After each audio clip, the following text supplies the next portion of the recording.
Three, two, one. Uh,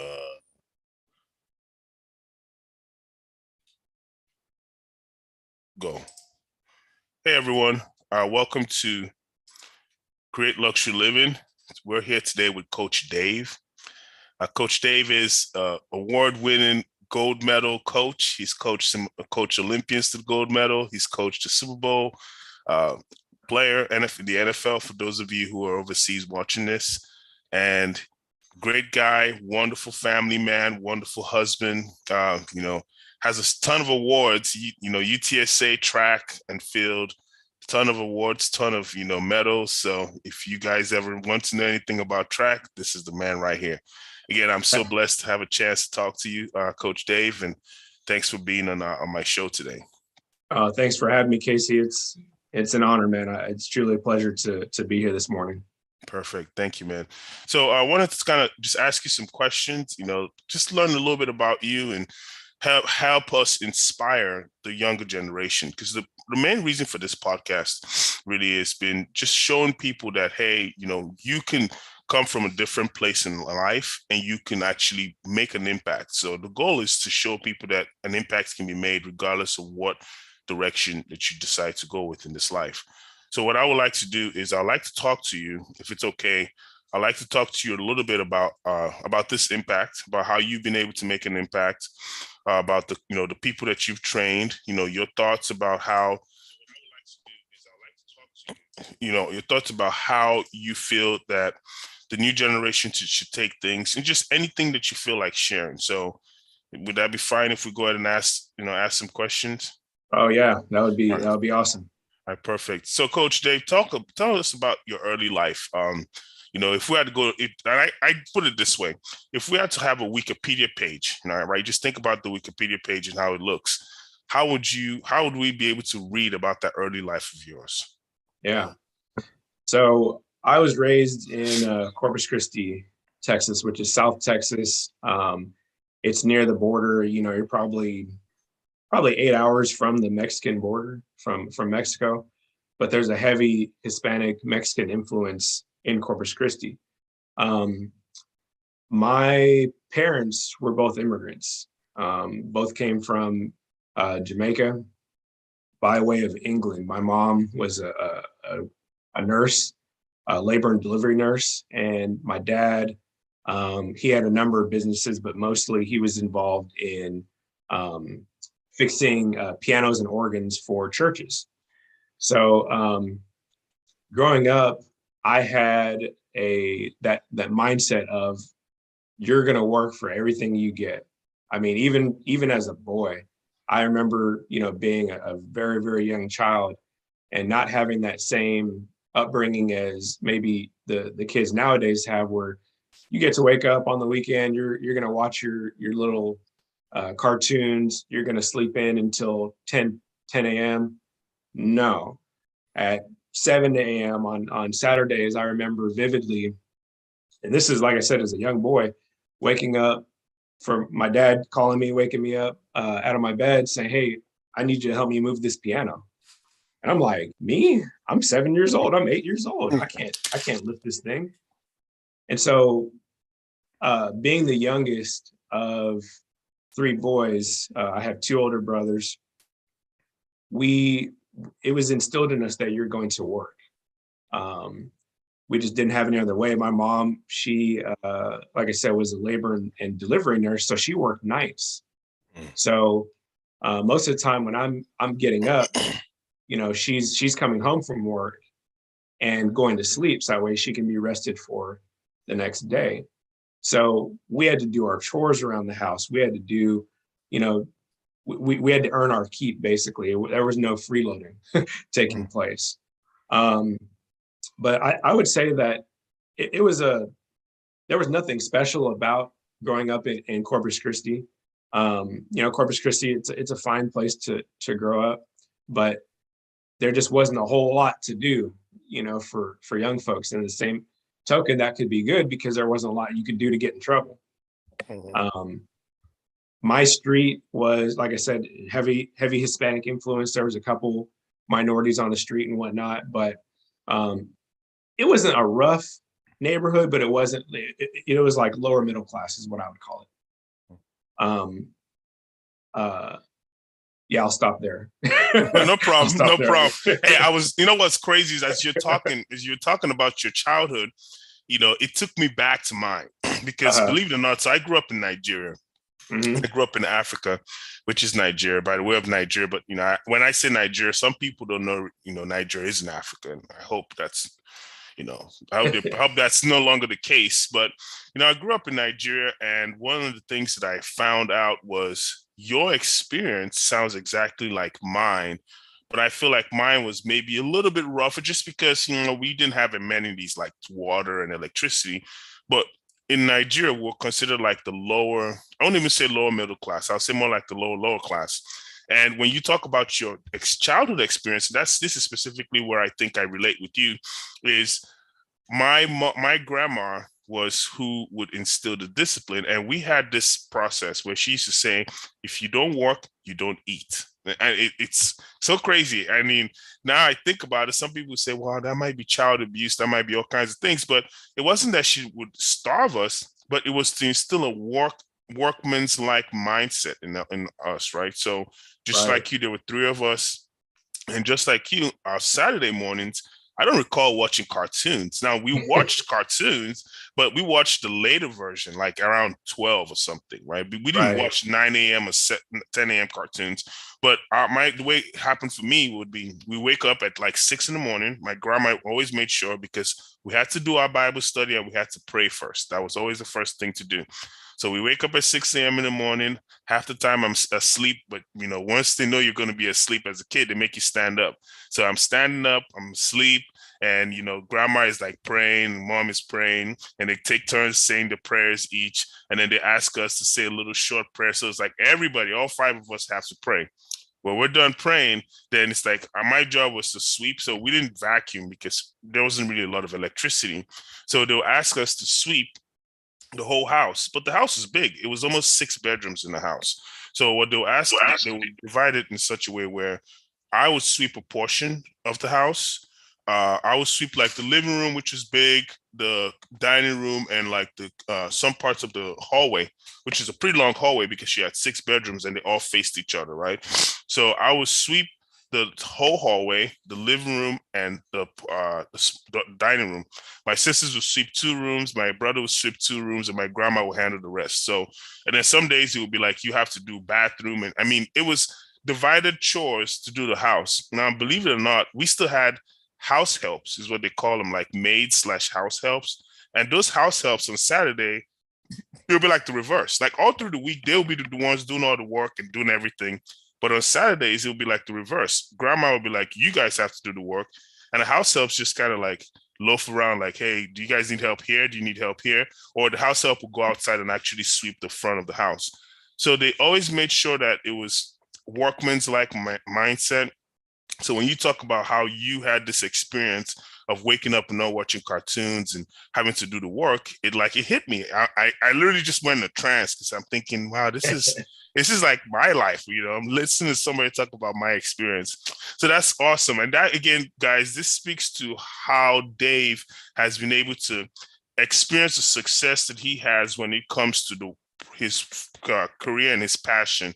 So, when you see people that have made it in such a way where they know what they want to do. And we're going to get into that, right? When it comes to what you wanted to do and where you knew you wanted to coach people and to help people to train and to become successful in what they wanted to do. When somebody knows that, it starts at an early age. And one of the things that I would say that helps with this is the fact that you can instill a workman's like mindset in a person where they understand that everything that comes with work. My mom used to say, success does not come but through bloodshed. And she didn't mean literally cutting yourself open to bleed, but she meant putting in the work so you can see the results because you know the kind of work that you put. So in that regard, I have a question for you, okay? So you talk about how you started this workman-like mindset. You built this, you built this belief of everything you had to do involved you putting in the work.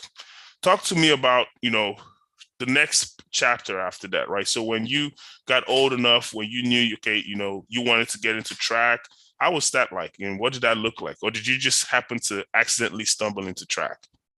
No, I think everybody told me, like, you're going to be a track star. You're going to do something. You're going to go get a scholarship.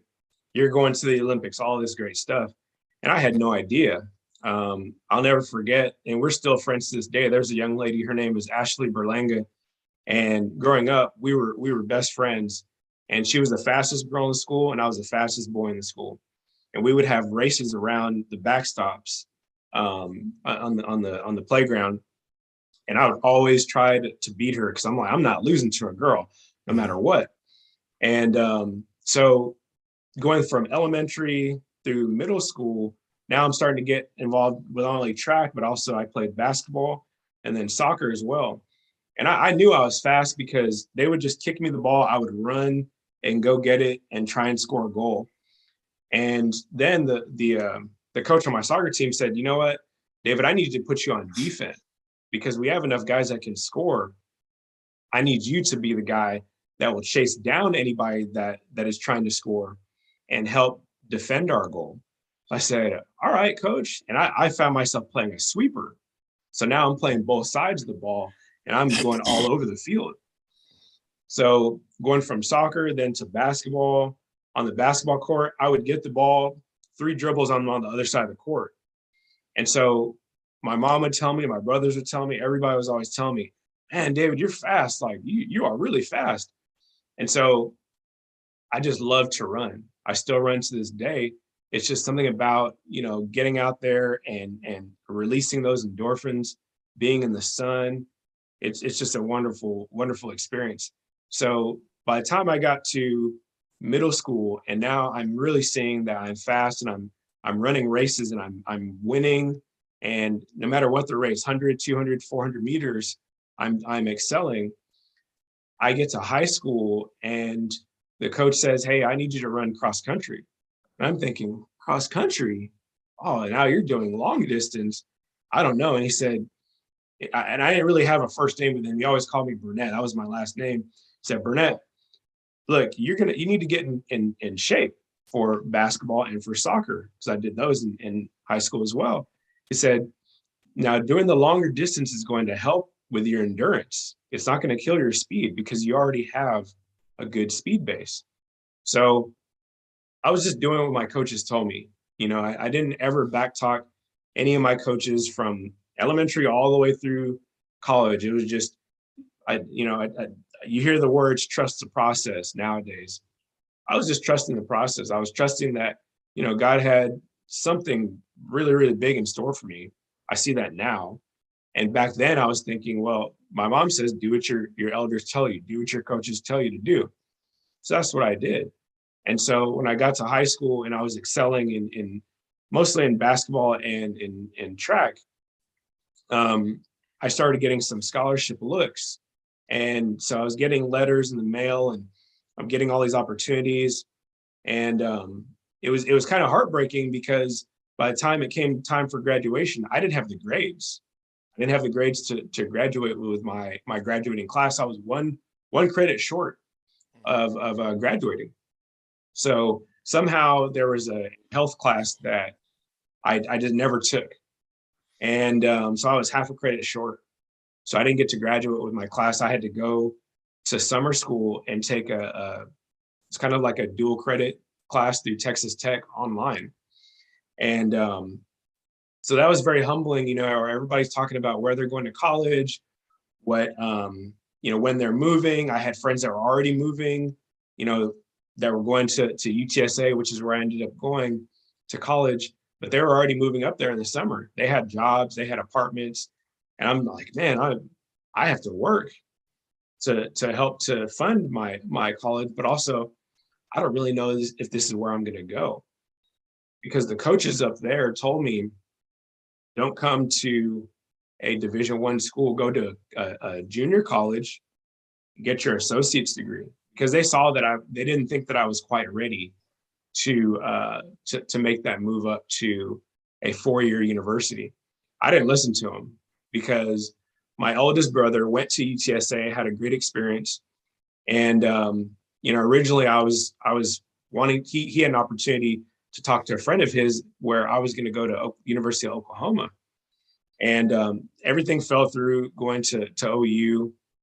And so the coach at UTSA told me, hey, David, you can come, but you're going to have to walk onto the team. So I went from having literally like full scholarship opportunities and pretty decent opportunity with University of Oklahoma to them paying for nothing at UTSA. So that was very humbling. I was ranked number 11 in the country in the 100-meter dash coming out of high school.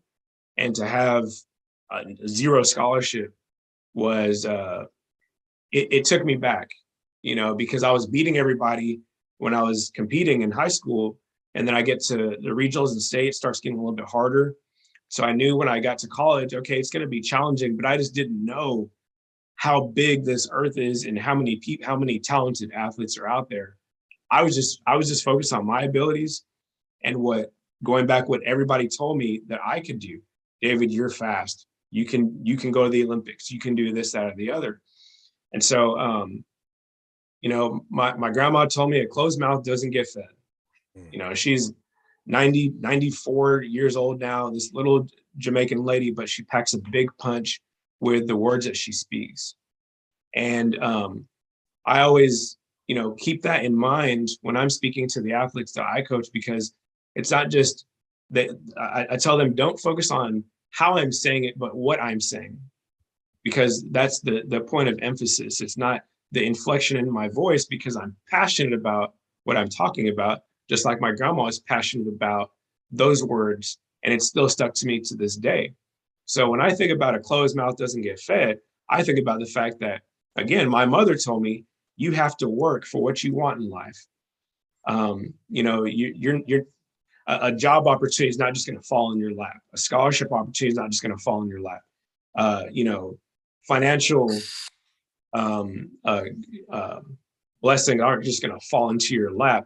You have to walk into the grace that God has given you and the provision that he's given you.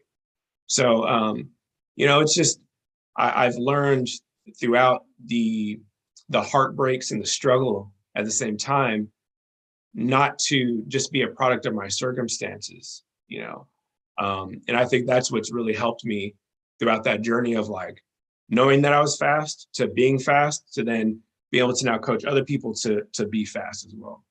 Wow. What's powerful about what you say is a couple of things that you mentioned. One is the resilience that it takes, right?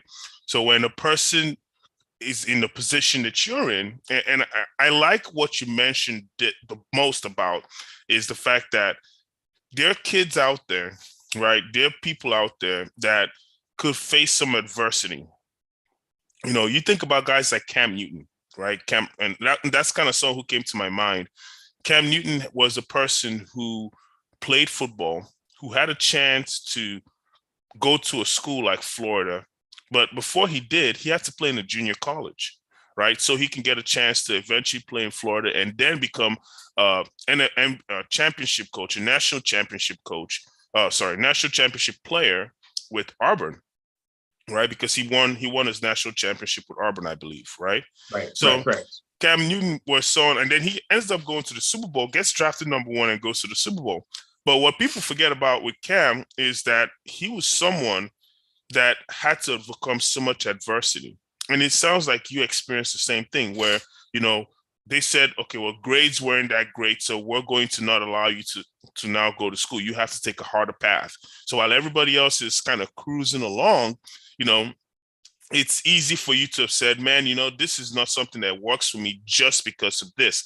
And what's crazy about this is I always tell people something. I say, when you come from a different type of an upbringing, right? So an upbringing that believes in work, you understand that adversity is part of life, right? So what's insane about your scenario is you could have said, man, God, why me, right? All my friends are grown up in these nice big houses, your families drive nice cars. They have all these things going for themselves. They're living a good life.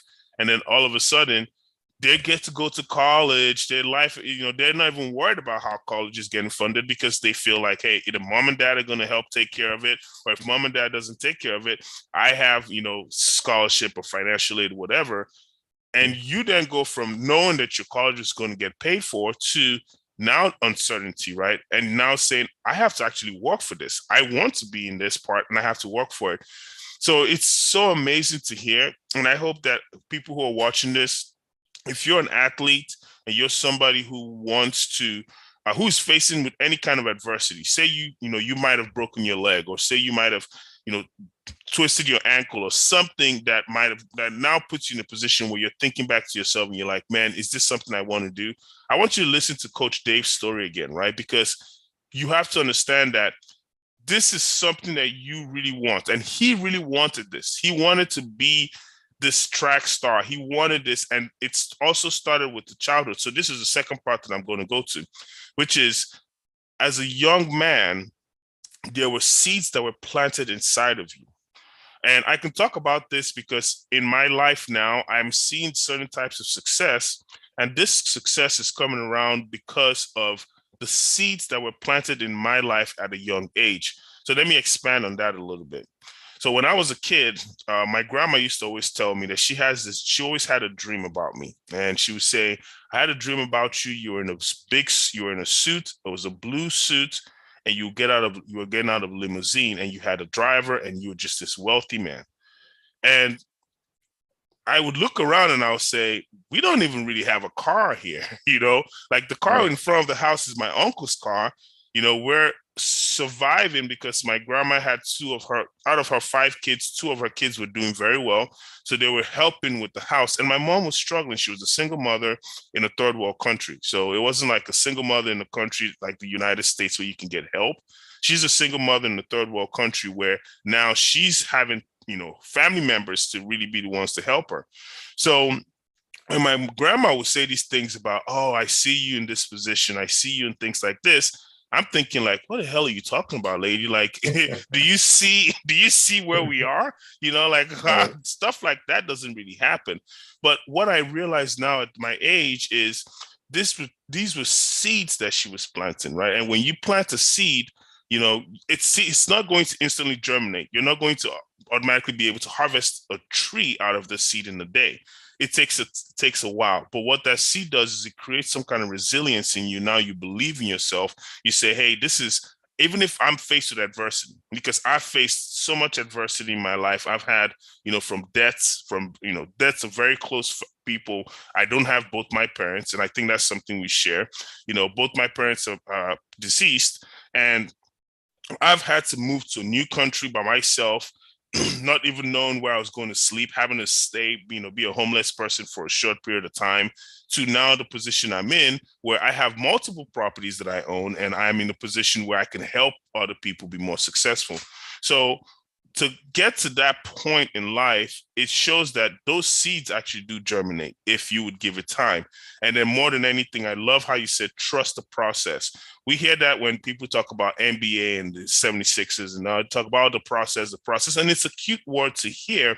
But when people are involved in the grime, when you're in that dirt and you're trying to dig yourself out of it, like, you have to remember that it comes with you trusting the process.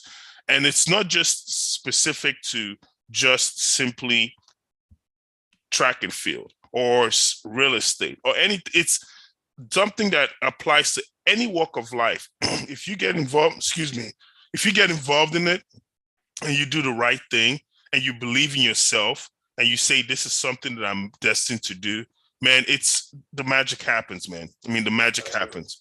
So I love that. And I want to hear more about this. So if you don't mind, I'm going to ask you, when you got involved with track and field, when you got to UTSA, as a walk-on, because I know when you have walk-ons, you have your scholarship guys, right? So I'm sure there's some kind of favoritism that had to be played because coach was probably involved in recruiting some of these guys. How did that play out? What was that like? So there was a coaching change. The coach that I had been in contact with quite a bit with somebody that my brother knew previously. So he got in touch with this person and said, hey, reach out. The assistant coach was elevated to the head coach. And he was kind of a hard knocks guy. Didn't really show a lot of emotion, was more of that tough love coach. Great guy, but just he was very cut and dry. And he said, well, you're going to walk onto the team, and we already have, short sprinters. So kind of take it or leave it. You're going to have to work out on your own, because I wasn't eligible. Now, since I didn't have that credit at a high school, I wasn't a qualifier, a full qualifier at a high school. It's called a full qualifier. Okay. So I was like a partial qualifier. So I could still go to the university, but I had to sit out a semester, what they call it, in residence. I had to improve my GPA, and then I could practice with the team. There's one other guy that was in the same boat as me.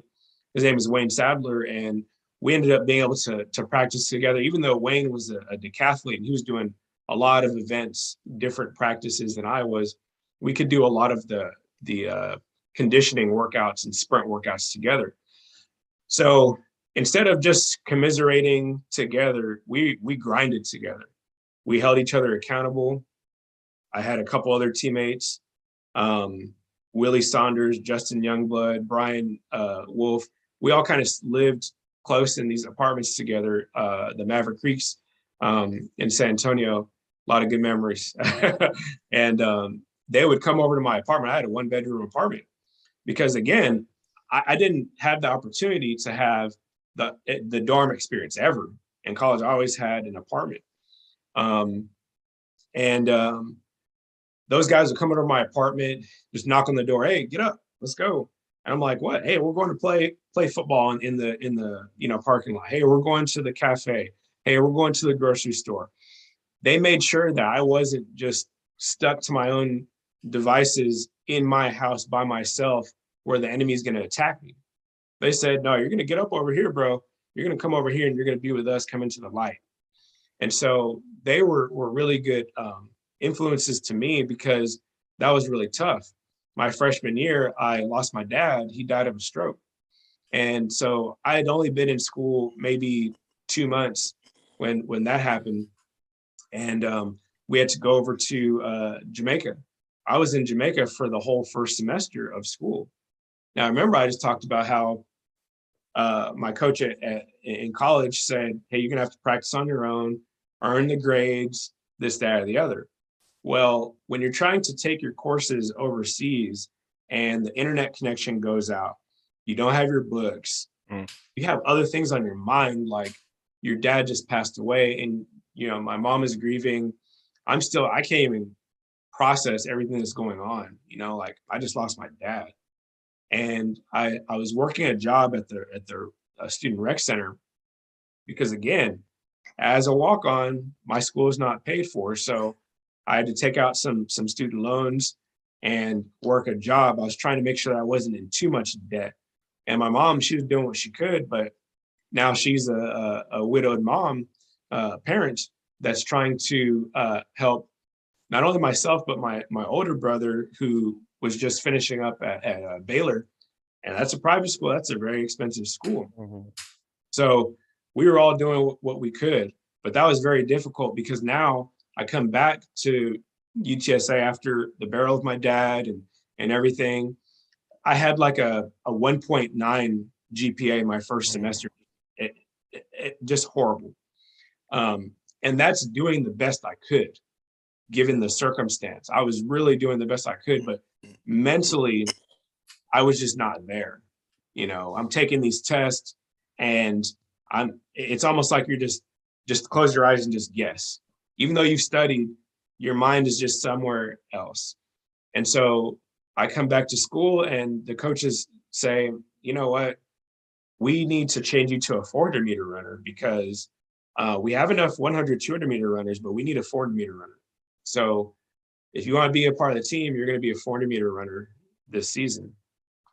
I was devastated, because I had this dream of, man, I see these guys on TV running extremely fast. And that's what I've done in high school. I want to do that. You know, my brother took me to the USA Junior Championships my senior year of high school.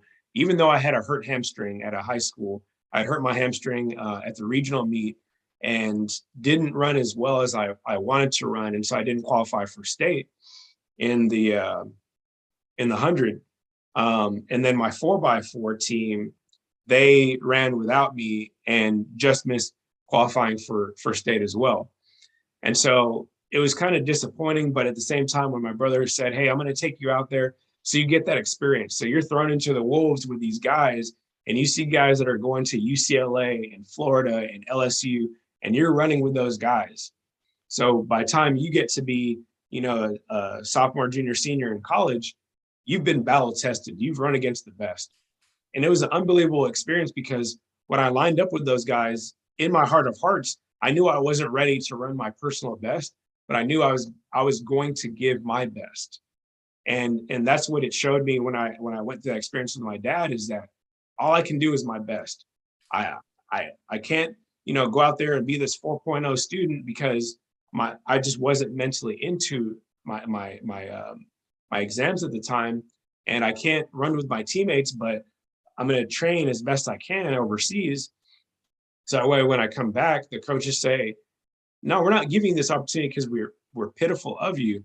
We're not just empathizing with you. You earn this opportunity to be a part of the team and to show what you have."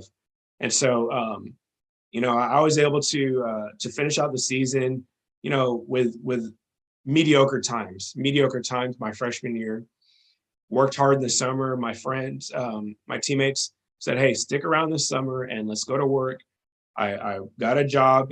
I was still working at the rec center, just working more hours, and I would take summer classes to try to improve my GPA. I was taking a full slate of summer school. So then my sophomore year, almost a year to the date of my dad passing away, my mom was killed in a car accident. And I'll never forget the day because we were hosting a home cross country meet. My brother and my mom had come down from Waco. They were doing a recall on my vehicle. And, every time that time of year comes around, it's always this void in my heart because that's your mommy. And I felt guilty. I felt guilty that, man, I never told my parents that I loved them more. The words just didn't come out of my mouth because I showed it in my actions. That quality time, there's that book, The 5 Love Languages. And I think my two strongest are quality time and acts of affection. And it's just showing, how you love somebody instead of really telling them how you love them. And I kind of made it a point when my mom passed away that I was going to show her love by how I live out my life through the man of Christ that she taught me to be. No matter the circumstance, no matter what happened, it's like, yes, in the moment, they say it's okay not to be okay, but it's not okay to stay that way. I've taken that to heart and said, okay, there's times where life is tough. Going through those struggles, that adversity, it's tough. What's tougher is doing it without Christ. He wants us to turn our ways back to him and to say, you know what? Hey, and he knocks on the door. And it's like, okay, I'm supposed to open the door, but sometimes I don't want to because that flesh gets in the way. Mm-hmm. And so through those adversities in life, that continue to come and still are coming, when he's knocked, I just say, you know what, let me open the door all the way. Now I just have to walk through his blessings, his provision, his guidance, all those things. And, I grew up in a Christian home. My family, we were raised Seventh-day Adventist. And when I got into college, I started going to like non-denominational churches, but I didn't really fully grasp the concept of being a follower of Christ and what that really meant, I think, until I lost my parents, because now I have to rely on a power greater than myself in order to make it in this life. I was going off of what my parents told me that power was and what their experiences were. But deep down inside, I didn't really know what that meant. And losing my parents was like okay, the void has been filled now. I talked about that void being there during that time of year. The void, when that time of year my mom passed away, it comes and then it goes, because then I can rely back on, the grace that God's given me to just wake up the next day. And so that, going through those struggles, my sophomore year, I said, you know what? I'm going to make better grades. I'm going to be the best student that I can be. I'm going to do something with this opportunity that coach has given me, because now he's put me on scholarship. He put me on books. So it doesn't sound like a lot, but I went from zero to now you're paying for $1,000 worth of my schooling. Okay, it's something. And now I hadn't shown that I was worth more than that. So here, I'm throwing you a bone. And again, he wasn't giving me a full scholarship based off of, now this guy doesn't have parents. Oh, we gotta help him out. He helped me out. And so I tell people, don't expect the world from people, and it's still a business. He's still running a business at the end of the day. So I said, coach, I'm going to earn this scholarship. But better, I'm going to be a vital part and member of our team. So my junior year, I win the 400 meters indoors, first time in a long time that somebody had won, and that wasn't even my preferred event. So that showed me that, man, I can do this. My senior year, I was named team captain, and our team was getting better. I was starting to host some of the better athletes that were trying to come to our team. And, I went from just being on the team to now being a true, vital member of the team. And even of the university, they're calling and asking me to speak at different events to, try to bring football to the university. Just different events that are taking place. And I go back to that and I say, man, this is all because of the hard work that I've put in. I'm making, the dean's list. I'm making 4.0s. And again, I didn't think I was that 4.0 student, because I had a 1.9 my freshman year. And now I'm making 4.0s and making 3.5 consistently. And those are memories that I'll always have, because I framed one of the letters from the dean, when I made the dean's list, because it's always a memory for me to say, when I feel down in life, when I feel like, I can't do this, this is just tough, I just look at that letter, I say, no way, man. When I felt like I was at my lowest, God said, no, dude, I'm going to elevate you to your highest, because I've already done everything that needs to be done. You just have to walk in the grace that I've given you, man. And so, that led me into coaching and being able to get opportunities with coaching. That's amazing. That's amazing, man. And, Coach Dave, one thing I love about what you said is it kind of gave me a reminder as to this word, which is adversity builds heroes, right? In order for you to be a hero, you don't get to just wake up in the morning and then the world looks at you as somebody who they want to emulate. But you have to show that you've earned that position. And in your case, yours started with the academic struggle, which you were able to overcome. And then the second adversity was back-to-back tragic losses of your parents. So now you go from a person who you're thinking, okay, I beat this academic struggle. I'm good. I'm now, going to start taking a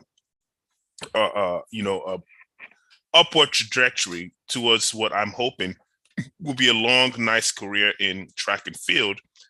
And now you have to deal with the mental side of not just burying your dad, but now you have to bury your mom.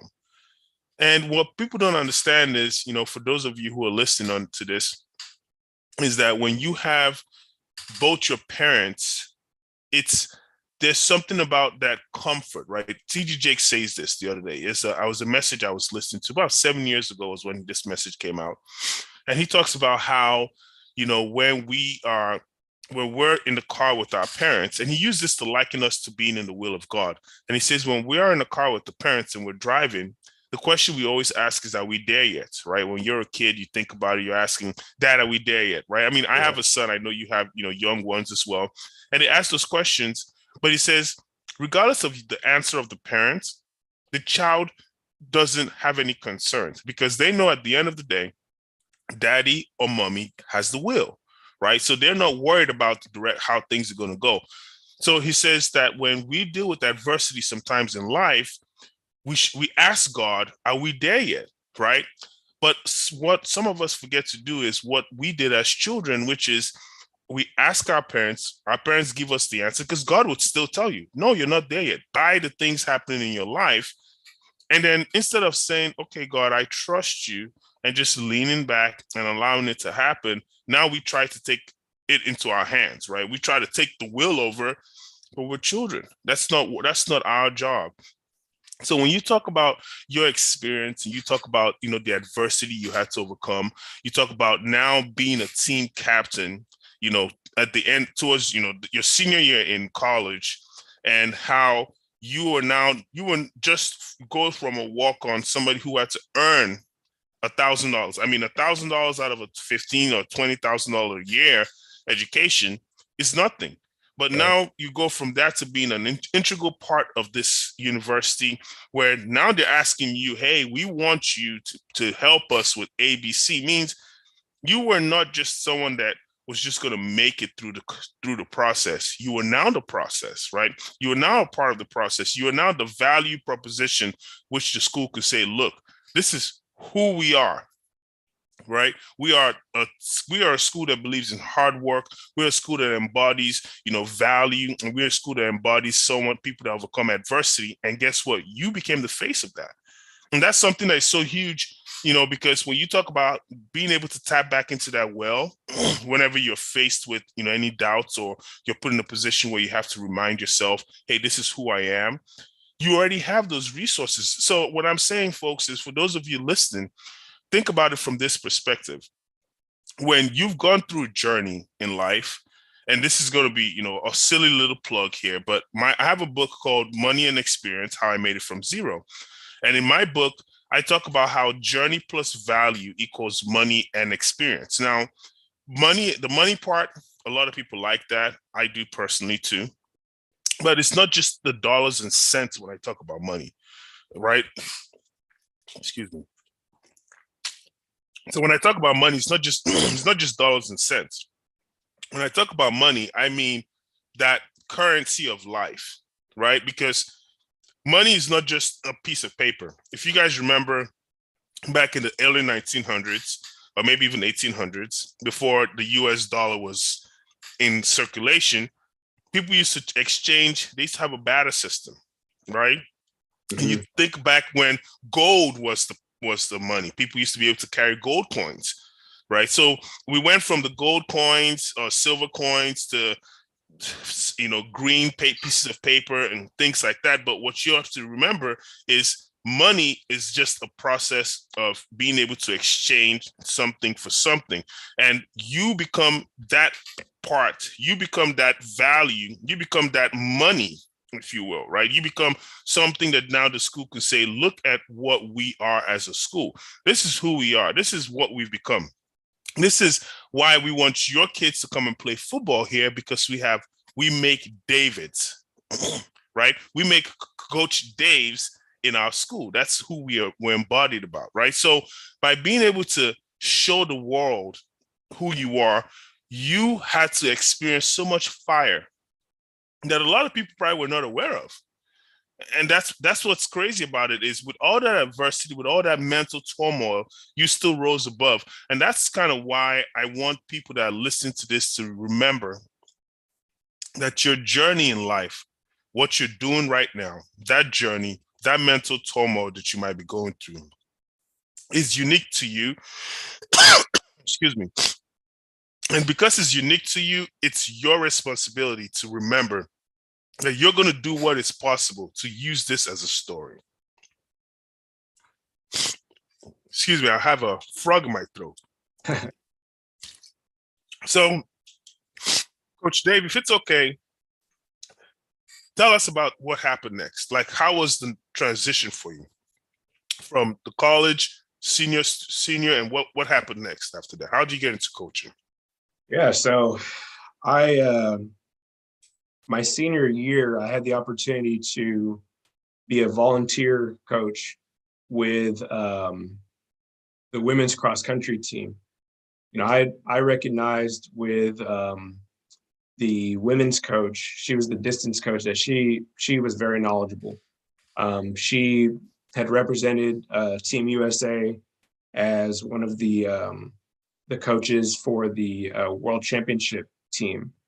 And so that year, my senior year, I got to have the opportunity to volunteer with them, and myself and one other young lady, Rita Lambert. She was kind of finishing up. We were in our 5th year together, basically, not my senior year, but my 5th year of school. Okay. And so the head coach was gone for like 2 months. She was in China, being the coach of the team. And so she just said, "Hey, here's the team." And we're thinking, what? We're like fresh out, we're still peers of these student athletes. How are we going to get this done? We leaned back on our experience as student athletes and the fact that we were both leaders of our teams and mature enough to know that at the end of the day, we need to get this job done. So being it with cross country, like I said, just trying to get some different experience, trying to learn more about the sport of track and field. My head coach, I think, saw that. My sprint coach resigned whenever I graduated. So like 4 or 5 months later, I graduated in December, and I'm on vacation. I get a call from the head coach of my men's team and said, "Hey, I want you to be the sprint coach for the track team." I said, "Yeah, okay, I'm there, coach." I didn't know how much I was going to get paid, if I was going to get paid, what I needed to do. I just knew that, wow, this is a calling and a great opportunity. I want to do it. I get to give back to my team that gave back so much to me. No brainer. And so at the time, I was starting my master's.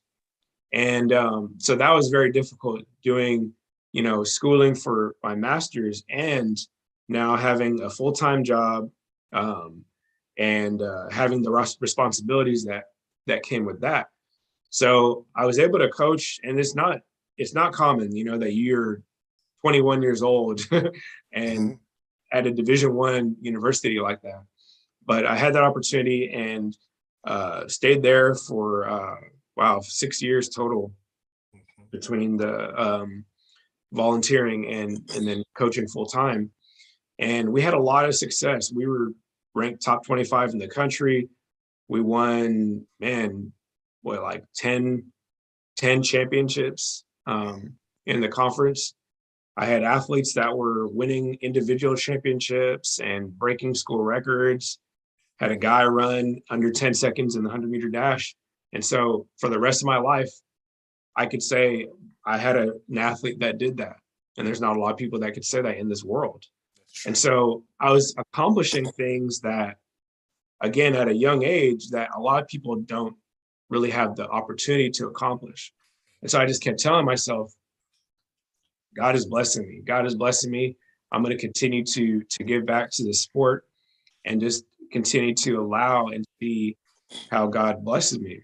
And that same coach that had given me that opportunity to be the volunteer coach kind of was putting my name out there in a good way to coaches, saying, "Hey, we got this guy who is pretty good.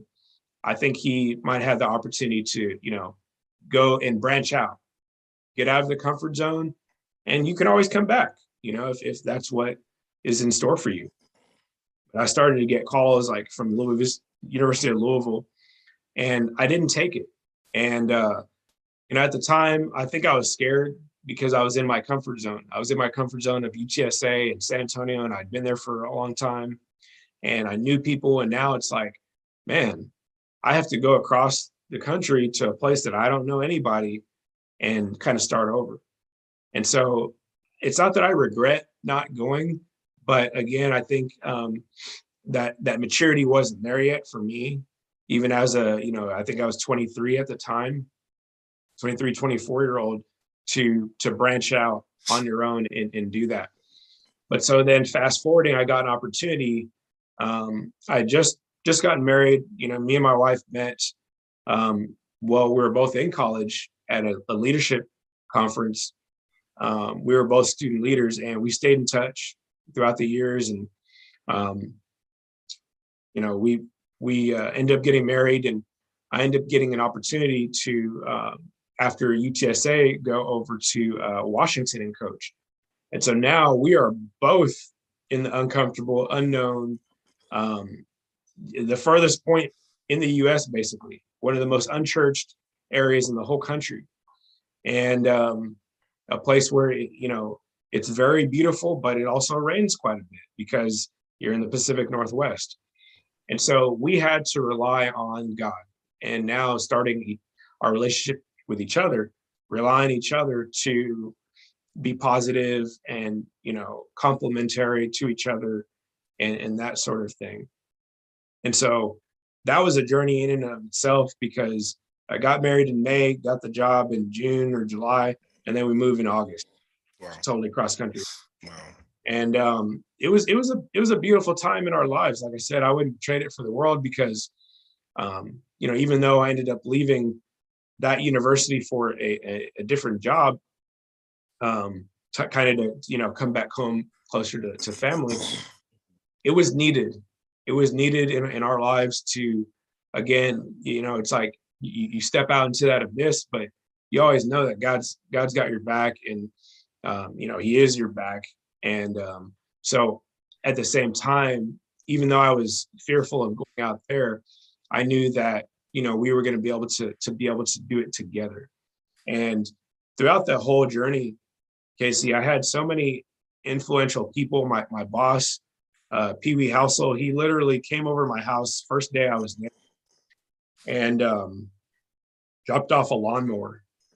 It was the little things. You know, I lived in this little 2-bedroom duplex.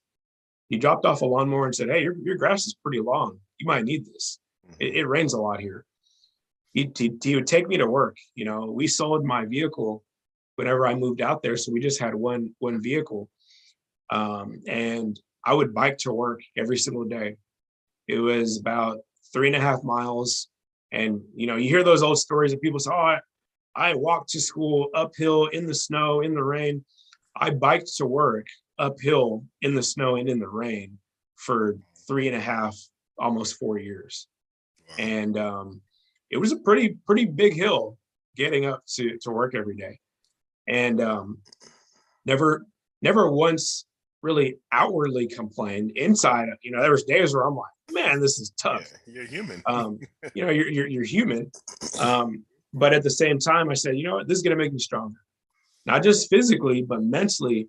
This is going to make me strong." Being out on the track with those athletes when it's literally 55-mile-an-hour wind and it's 25 degrees outside, and you can only go inside to warm up for 25 minutes because you're in the rec center and they kick you out at a certain time.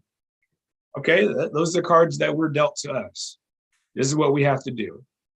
And the mentality of the athletes there was very different from what I was used to working with, because in Texas, you have all of these club systems, and you have these top tier, you know, athletes and coaches. Up there, a lot of people were just content being on the team. And I had to change that mentality, because I let them know that I was serious about them, not about myself, but I was serious about them, their maturation as a young person, their development in the sport, and also in life.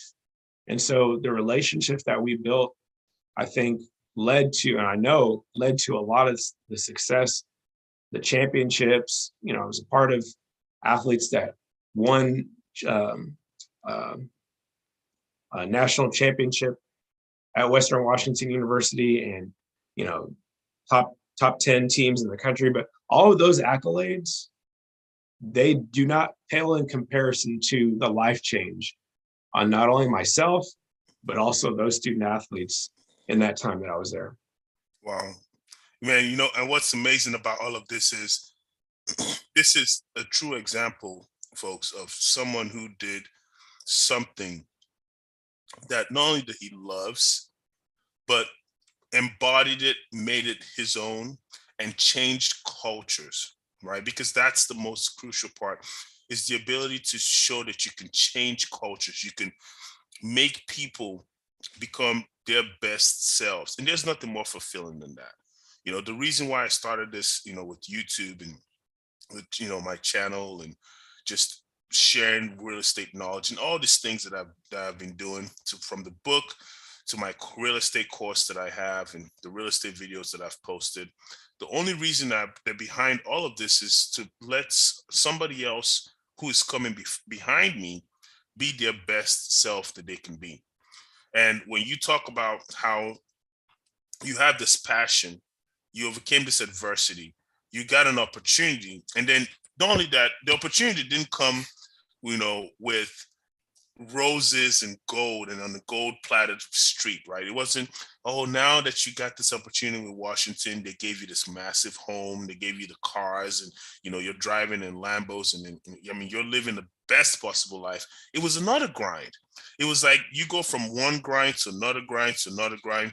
And out of all of this, there was an end goal in mind. That end goal was to make successful men and women in their chosen profession.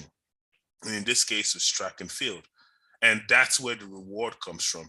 So, Zig Ziglar says something. He says, if you help enough people get what they want, you would always have what you want. And from the sound of what you're saying, it sounds that you've gotten what you wanted and more, because you got the accolades, the championships. You got to be able to talk about how for the rest of your life, you have people that have broken certain records, right? You have people that have achieved certain things. And I don't really know anybody else that is an Olympic, medal coach personally. So you are one of the in the top 0.05% of human beings on earth. I'll forget about the speed. The speed sets you apart, but what you've been able to do with your career and with your passion has set you apart. And Coach Dave, that's something I would say thank you for, because a lot of times we do this, it's a thankless job, because you're not doing it for the thank yous, you're not doing it for the accolades or the gift, you're doing it because of that fulfillment that it gives you inside. So on behalf of your student athletes, I want to say thank you. And I'm hoping that those who are watching this, the people who get to see this, that you see that you also have the ability to make your impact. It's up to you to decide that, are you going to be selfish with your value proposition in life? Are you going to just keep what you're supposed to show us and take that with you to the grave? Or are you going to put that out there and let the rest of the world see it? Yesterday was a very tough day for me. A pretty good friend of mine passed away. He died from, he had an addiction issue, and he had been battling addiction from what I heard. And he passed away yesterday, Friday night, late Friday night. So when I think of him, I think about how he had so much more to give, but his impact in this world wasn't as great as it could be, because he wasn't focused on trying to put his impact in this world. There were things that he could have brought to the world that the world would have been a better place for it. So that inspires me when I hear your story and I see how you've been able to impact so many people.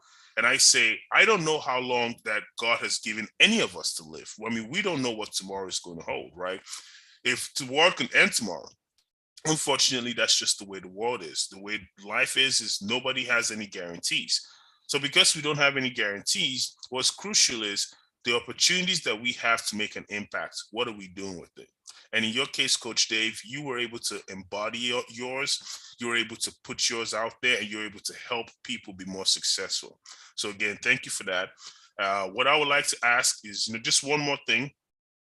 Again, thank you for spending this time and helping us understand you and understand how, we should celebrate you, right? I'm sure a lot of people don't do that enough, but I'm here to say that I do celebrate you, and whoever is listening, they celebrate you, because your story is a story of adversity becomes hero, and hero becomes a legend, right? So now someone who has put in the work, built that reservoir of what's the word here I'm thinking, the reservoir of like courage, and then put that courage into other men and women and made them to become the best people they are. And I hope that your students, the ones who have learned so much from you, do the same, right? Not just learn from you and take what you've given them and then move on with that, but also embody that and make somebody else reach back and help somebody else also achieve the same success that they did, because that's how the world goes round. So with that said, if it's okay, I just want to ask you one more question. If you had anything you wanted to share with those who are listening to this, say it's a struggling athlete, somebody who thinks that they want to do something, but they're probably hit with some adversity that's stopping them from moving forward, or just anyone that you feel that might need this message. And it might not even be in the athletic world. It might be somebody who has a job, who has a situation that they're trying to overcome, and they just feel like they keep hitting the brick wall. And how are they going to get back, beat that proverbial glass ceiling and break through that, if you will? So what would be a message that you want for them to take out of this conversation we've had? And please share. My message, and this is as extremely heartfelt as it could be, is I see you. I know, Casey, you see them as well. It was one of those things yesterday. It's so funny you asked me that question, Casey, because, and I get chills talking about it. I almost posted on Facebook yesterday, just a prayer. And, that's a very personal thing to do. But my prayer was going to be for that person that I have a friend that posted, she's just struggling with body image. She's done so much hard work to lose weight, but she just can't get this weight off. And she's so upset with herself. I see you. I get it. We all as men want to be this Herculean, huge looking guy that's intimidating and has a sculpted body. Why? Because it looks good. And if it looks good, people are going to compliment it, right? You're going to get fame because oh man, David, Casey, those guys, they put in a lot of work to have their body looking good.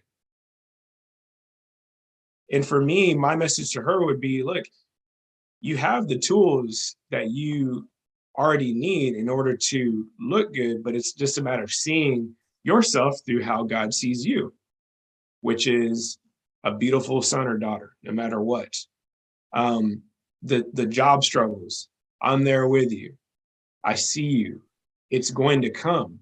When? I don't know, but stay faithful, okay? Keep going. Get up each morning, go do something for yourself.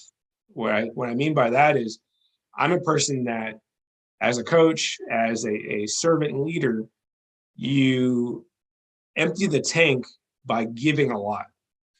But the best way that you can give is by receiving first the gifts of God. So that way you can then go out and give. So get up, go on a walk, go do something for yourself that makes you feel good. Don't just, sit at home and not apply for jobs, not, go hang out with friends because, I don't have money. Well, you don't have to pay for everything. You don't have to, buy these expensive meals. You could just be in people's company, and that is okay. I have a friend who, he just got a job, and a very lucrative job. And we've been kind of going through that struggle together. And he said, man, yours is coming too. So it's one of those things where you can't lose faith. I know, as cliche as that sounds, no matter what the circumstance, no matter what's going on in this world, there's wars, there's all kinds of stuff. There's stuff in pop culture. Don't believe everything you see, but also don't get caught up in some of the things that you see. But remain hopeful, because at the end of the day, God's still in control and he's got you. I shared a lot of the personal struggles that I've gone through and continue to go through, even as a parent. There's times where you lose your cool. Your kids are frustrating. They do this or that. And it's like, well, they're also blessings. They're also perfectly healthy. They're wonderfully made. It's all those things that we take for granted, and And so it's one of those things where you just have to take a step back and say, well, man, God, I'm thankful that I have kids that are annoying, because this person over here doesn't have their kids. They may have lost them in a surgery, or a miscarriage, or an accident. I'm thankful I have kids that can annoy me. So you have to remain mindful.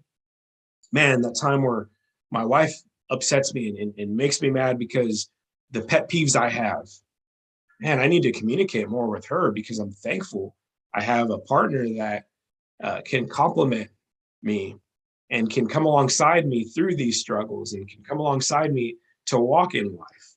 So we have to be shorter instead of quick to be all these things. We have to be shorter at being the pessimist, being angry and ungrateful, and I truly mean that. But that would be my message: is don't be quick to be angry and a pessimist and all that. Be an optimist.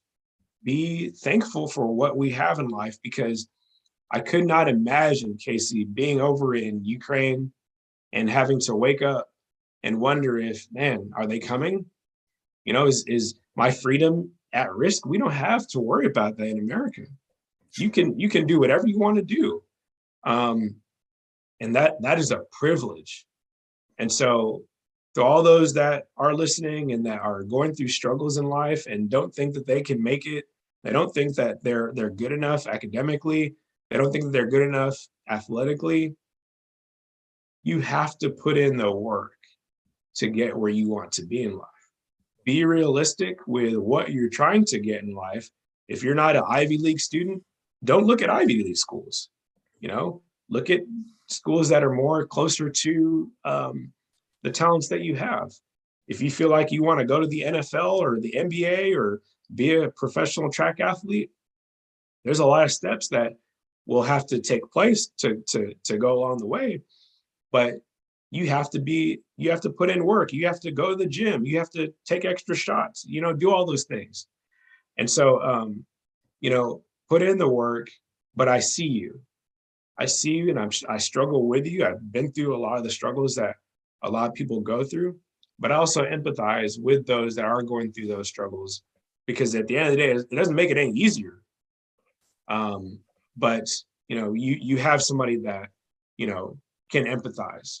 So keep working hard at whatever it is that you're trying to excel at, so that way at the end of the day you can look back and have somebody, man, that made my day. Have somebody call you a hero. Have somebody call you a legend, because you have made an impact on somebody else's life. That's gold. That's gold. And thank you, Coach Dave. Really, again, from the bottom of my heart, I mean this. You are a hero. You are a legend for what you've been able to do. And, to again, guys, remember, like he says, we see you. We know that you might have struggles. We know that things might go a certain way, and it might look that way right now, right? But it's one thing to always remember: is the world goes round, right? So it means no matter what happens, it still comes back full circle. If you start off and things are tough, it's going to come right back full circle, back to being great. So you just have to trust it.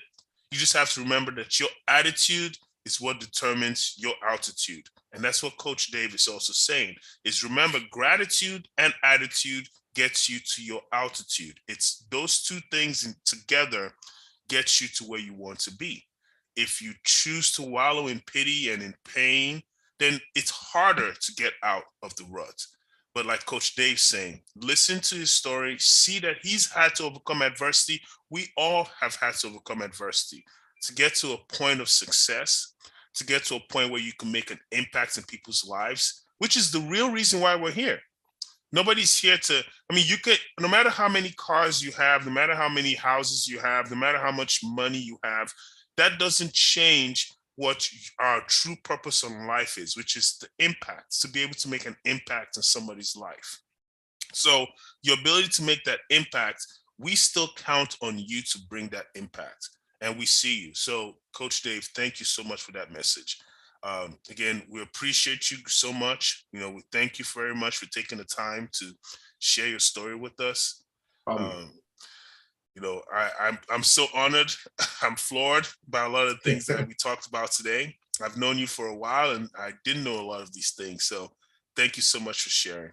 And I hope to have you again on the show eventually, as we kind of go through this. And I want to hear more about your success. I want to hear more about the next steps and how things have actually played out for you as well. Okay.